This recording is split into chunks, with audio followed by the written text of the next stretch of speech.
Alhamdulillah, pada minggu ini, Muslim Malaysia telah berjaya menaja jamuan makan untuk 88 orang pelajar OKU Al-Quran Braille di Pertis, Kuala Terengganu.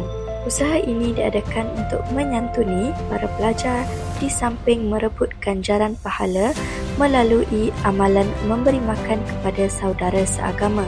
Nabi Muhammad SAW telah bersabda yang bermaksud, barang siapa yang memberi makan seorang mukmin sehingga dia kenyang, maka Allah akan memasukkannya ke dalam salah satu pintu syurga yang tidak dimasuki oleh orang lain.